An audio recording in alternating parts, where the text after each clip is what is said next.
The sky is falling. The sky is falling. No, the sky really is falling because it's raining and there's lightning bolts and thunder pushing up over the mountain. Welcome to another episode of Life and Whiskey. As always, I'm Jordan, and today we are going to talk about budget whiskey, everybody's favorite. So, in these apocalyptic times that we are currently experiencing, many people might be running a little low on the whiskey supply. And if you're like me, jobs are in short supply, and so is the piggy bank and all the money that should be in it. So we're looking at the bottom shelf today. Now, if you're a college kid, you might want to perk your ears up here, as um, what I'm defining as budget is truly budget. The top of our list is going to run $10.79, and that's going to be one that we review today. This is going to be a mini series. This budget whiskey. It's going to be a mini series that I do. I'm going to do 3 bottles at a time. I got Scotches, I got Canadians, and I got bourbons. I could not find a rye under $10 to my frustrations because I like rye. And I could not find an Irish under $10. Now, I did find a boatload of Canadian whiskeys that fit the gamut under $10. And I'm not a big Canadian whiskey fan. There is one variety that I buy. I have used it as my daily drinker, and I've also used it for mixers and all sorts of good things. And I actually do prefer it, and that is Rich and Rare Reserve. So R&R Reserve. I can pick it up for about, let me see here. I gotta find it in my notes. $9.29 here where I currently live. When I used to live in Casper, though, so for all those people that live in Casper, Wyoming, there is a liquor store called Second Street Liquors, and it's down on Second Street, kind of down towards downtown area there. And I could get R&R Reserve for $7.48 when it went on sale. So truly a budget. It was actually a really good one. But with the exception of that, I'm not a huge Canadian whiskey fan. So when I first walked into the liquor store, I was like, all right, I'm going to buy every single bottle I can find under $10. I quickly realized that most of those were in the Canadian category, and I did not care to buy them. I also found that I was not able to buy certain varieties that I really wanted. Our store did not have Seagram 7. It did not have JTS Brown. And it did not have Yellow Corn. So, those varieties I wasn't able to get. And then I chose not to get all of the Canadians. So I was a little bit selective in the ones that I got. I only ended up getting 3. I did not pick up Canadian Mist, Windsor, R&R, or Rich and Rare, just the regular one. I opted for R&R Reserve. Black Velvet, Canadian Hunter, Lord Calvert, the regular one. I got Lord Calvert Black. Canadian Club 1858, and Potter's Special Blend, which is a blended whiskey. I don't think it's actually a Canadian whiskey, but I chose not to get that. I did pick up Kessler's, which is also a blended whiskey. So we'll review that one in another episode. So what I'm going to do is a mini series here.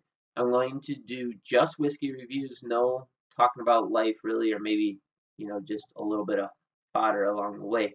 But I'm going to do the whiskeys in groups of 3. And today we're going to start with Scotch. Now, as I've said in previous videos, I am not a huge Scotch fan, but I'm starting to come around. I've had, I had the Monkey Shoulder. I liked that. I had the Dalwhinnie. I liked that. And now that I've tried these 3 that I'm going to review today, I have to say they're not bad. So when you think budget whiskey or bottom shelf, most people think rot gut. And hopefully I can change your mind about this, because when I went through all of the varieties that I picked up, I found some that I will now rotate in as my daily drinker when I want something just cheap and above acceptable, we'll say. I was gonna say good, but it's good. It is good. I don't even know why I'm hesitant to say that. There are some good whiskeys in there. None of them gave me gut rot. None of them turned me off from whiskey in general. None of them had a nasty bite to them. None of them.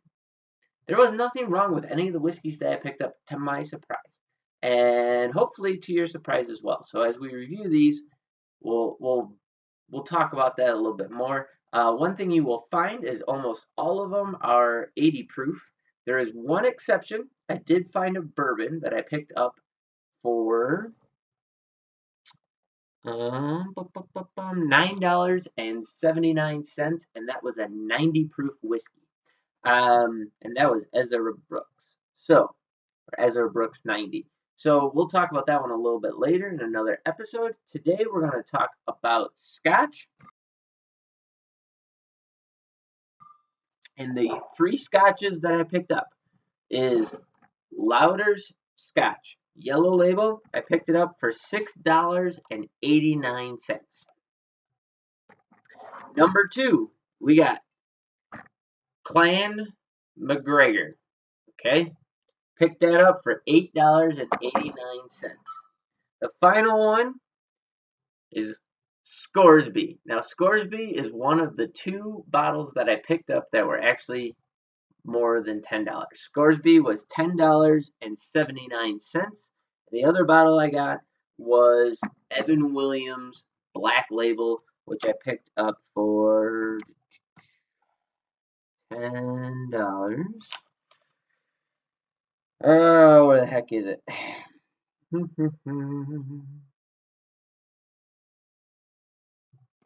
I don't know. I can't find it in my notes, but it was $10 and change anyways. And that one will also be reviewed at a later point in time in one of the following videos. So today we're going to stick with these.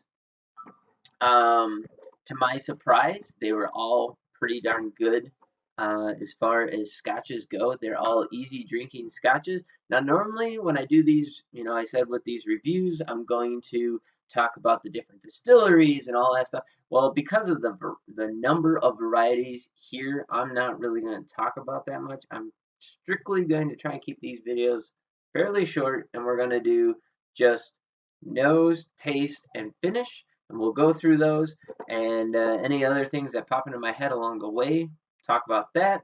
On the plus side, the audio should be improving in the next week or two if Amazon delivers. I did buy a lavalier mic, so hopefully that will help out with the audio. I also am trying a couple different programs and a couple of different editing softwares, so hopefully video quality will improve somewhat, but at the end of the day, it's still just me talking, so it will be what it'll be. But first up, Lauder Scotch. So, get a little pour going. Now, I don't know if you remember back or if you saw, but I originally said one of the things about Scotch is I can always pick out Scotch. It always has that Scotch smell to it.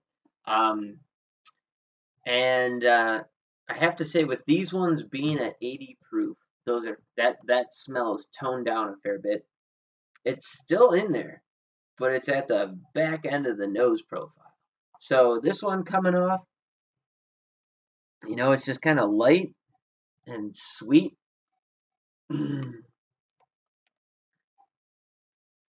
There you go, flashing that bald head for you guys up on the camera there.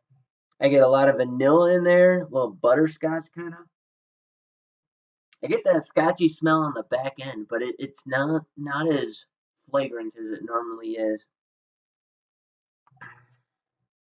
And just a hint of light oak. Very, very light. It's a pretty light colored whiskey. If you can see that there. It's fairly light.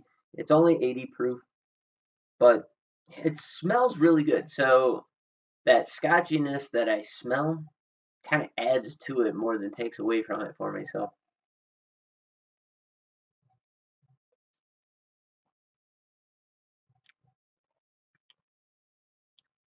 So this is a pretty sweet whiskey. It's sweet up front, sweet vanilla, then kind of goes into this. I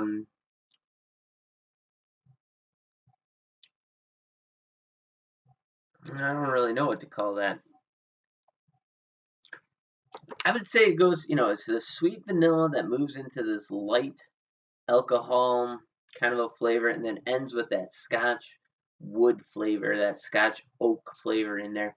Um, but the profile is actually pretty smooth all the way through. That alcohol burn is fairly light. Um, it's a pretty easy drinking Scotch. Not too disappointed with it.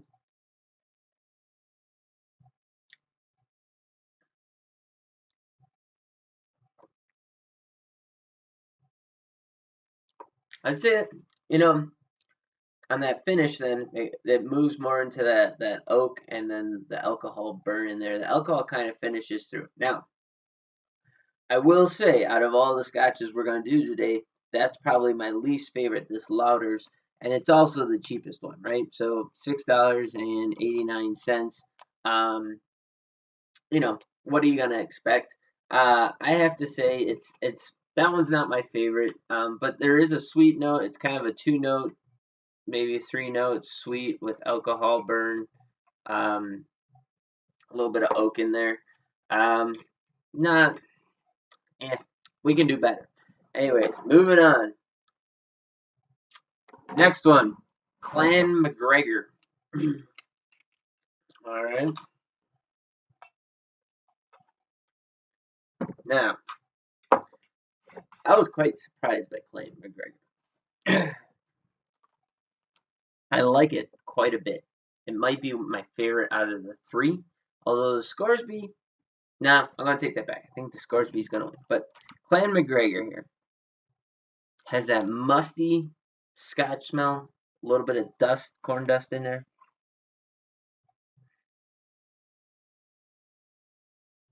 Has that Scotch funk in it. That's I'll say that Scotch funk takes up a third of the nose profile. A little bit of green in there. Just smells green.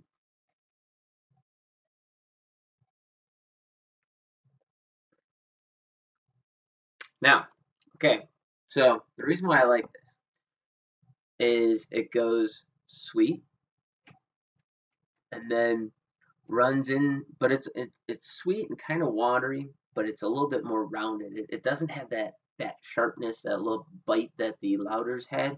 Um, so it's actually a fair bit better. Now, all of these scotches today are 3 years old. Okay, that's the age statement on them.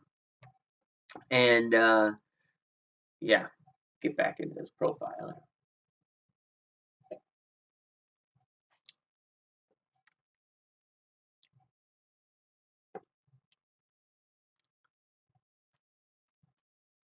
There's just a smidge of smoke in there. And so it's like this smooth moving to oak, and then it has this slight smoke in there. I mean, you can just barely pick it up. And then on the finish,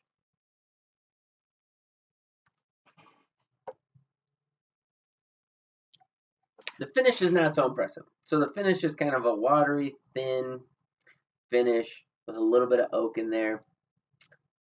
Not the greatest. But as far as scotches go, this one, Clan MacGregor, I could sit and sip on that. It leaves a little bit to be desired, but it's definitely not the worst. Um, I yeah, I was gonna say it was my favorite. Maybe I did say it was my favorite. Let's see if this go around the Scoresby wins out again. So here we go. Here's what the Scoresby. Pour it so that you can see the label. The Scoresby. Put that in there. All right. So here we go. We got Scotch. Sorry if I keep looking down. My notes are kind of down here, and I'm reading certain things, but try and look at the camera a little bit more. Now that's okay. So Scoresby is definitely the winner, just on nose alone. It's bright, has a little bit of an apple smell to it. You can get some like a milk caramel out of it, a little bit of sweet, and then finishes with some oak. Yeah, Scoresby takes it hands down. MacGregor's good if you want a little bit of a rougher flavor to it, but still good. I'm gonna give it to the Scoresby here.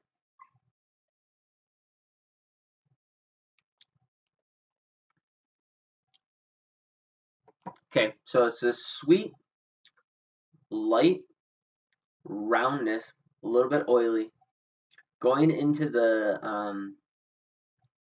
finish, you kind of get this oily clinginess that has a very dry oak flavor to it. So that Scotch smell that I always pick out, that's that light oak flavor that I get. Those tannins, I tend to pull that out when I smell Scotch, and that's what I get on this one. So it's a very nice mix of light oil, um, that brings the sweetness through, that rounds it out, has a nice velvety mouth feel to it, into this light oak finish with a little bit of pepper to it.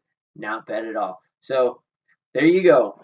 As far as Scotch goes, there are a couple of decent Scotches to be had for under $10. Although the Scoresby kind of cheated, it's above $10 at $10.79.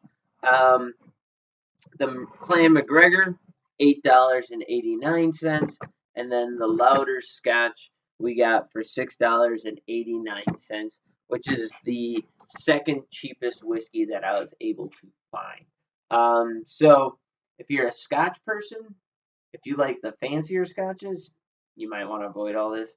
If you're looking for a cheap bottle to pick up to maybe experience something, give it a try, uh, go with the Scoresby. If you can shell out the $10 for a bottle that you may not like.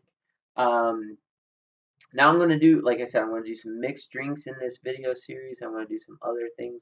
I might try mixing some of these different whiskeys together. Like I might take a bourbon and a Scotch and who knows what and mix stuff together. I'm not just gonna take the nastiest of the nasty that I got and just mix them together to make a whole lot of nasty. But yeah, as far as scotches go, that's what I was able to come up with at our local liquor stores. As always, please put in the comments below what you were able to find these different liquors for in your area. And if you have any other suggestions for bottom shelf whiskeys that we should be taking a look at on this channel, by all means, leave that in the comments below, and I'll be sure to try and get my hands on them. Like I said, I wasn't able to get JTS Brown, which is a huge bummer to me. I actually cannot find it in my state, which sucks. But my hunting partner, when he comes out for a visit, that's kind of his penance or his fee. Is he normally brings me a couple of bottles of JTS Brown. Now he says he can pick it up in his area for $9.99, and nah, it's one of my favorite whiskeys. Doesn't matter what the price is on it, but it's a very corn dust heavy, corn silage heavy smell and taste. Heavy corn in there. I really, really like it. It's great for mixed drinks, and it's unfortunate that that wasn't able to be part of this collection of videos here. But if you got any questions, feel free, drop them in the comments below. I hope you enjoyed this video and the reviews. Like I said, this is just going to be quick, and hopefully you can get some entertainment out of it. Thanks very much. Hope you guys are all staying safe out there. And neither the weather nor the COVID is taking you guys down. And hopefully we can find you something in this video series that will help you replace your stockpiles as they get depleted. As always, have yourselves a great day, and thanks for watching.